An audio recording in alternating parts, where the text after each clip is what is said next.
Hey, Twin Cities Marathon. Brent here, Twin Cities Marathon Ambassador. I'm excited to be running my 9th Twin Cities Marathon this Sunday, and I'm here today to help bust a few marathon myths as we prepare for the big race. Here we go. Will my body completely shut down during the marathon? Here's the deal. They talk about hitting the wall. I believe at mile 20, 21, there's actually a big, huge thing that they put up, like an arch that like says you've hit the wall. Basically what they're referring to is when your body, when you've run out of your glycogen stores, so all the sugar reserves that you had, you burn through all of that. And sometimes it can feel like, boom, you're hitting this wall and your legs feel like lead and you're trying to figure out how to keep moving forward. I think the biggest thing that I've learned, I've done 30 marathons or ultra marathons. The biggest thing that I've learned in those 30 races is that if I can have something ready to go as I approach where I might hit the wall, if I can have something.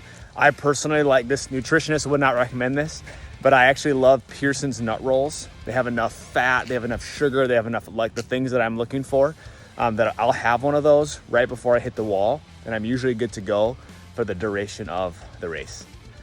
Will I be able to walk up the stairs after the marathon? Here's the deal. Your muscles are gonna be sore. You're gonna probably have some cramps you're dealing with, some different things like that. Recover well. I personally find walking up the stairs isn't as hard as walking down the stairs, especially the next day after race day. So you walk down the stairs in the morning, you're like, oh no, what am I gonna do here? So just be aware of that. Use the handrails, those are good things. And continue to recover well. Should I try something new on race day? They say to not try something new on race day. And I would say I pretty much recommend not trying anything new on race day. I would say whatever was tried and true for your preparation for your long runs, stick with that. As if that worked for you on your long run days, it will likely work for you on race day. One of the most common questions that I get about marathons is how many miles should I put on my shoes? And that's a phenomenal question.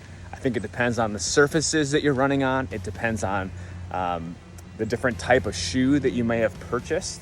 I personally go on the more conservative end. So after about 225 to 250 miles, I start looking at retiring a pair of shoes and get a new one ready to rock. One final thing I'll share as a word of advice. I would say one of the things that I do the day of the marathon after the run and the next day is I try to get out for a bike ride. I try to get out for a run to keep my legs moving, nothing intense, nothing strenuous, but just to get the lactic acid moving out of my legs, out of my body. You don't necessarily love doing it while you do it, but you'll thank yourself later. You won't be as sore for as long. You'll be able to recover for your next event. And just an honor to be with you today. Excited for this weekend. It's one of the greatest weekends of the year, the Twin Cities Marathon weekend. I look forward to seeing you at the expo, either on Friday or Saturday. Really, really excited to see you on Sunday morning for those who are running the marathon, spectating, volunteering. Thank you for being a part of this amazing, historic, incredible race, the Medtronic Twin Cities Marathon. Let's do it. One final thing. When you come over the hill where the cathedral is, the bells might be ringing on race day. You'll look down toward the finish line. You'll see the spectators. You'll hear people screaming. It's amazing, cheering for you. You'll see the two fire trucks with their ladders extended with the huge American flag in the middle. It's an unbelievable thing, and the backdrop being the Capitol. And as you come over the summit and you come over that part of the hill and you run down, just remember to just drink in that full experience of you are becoming a marathon finisher. It's one of the most gorgeous finish line areas in the entire nation of any race, and you get to be a part of that on Sunday. So be encouraged. Make sure you look up and smile at the camera as they're going to be taking finish line photos, and let's have an amazing marathon weekend.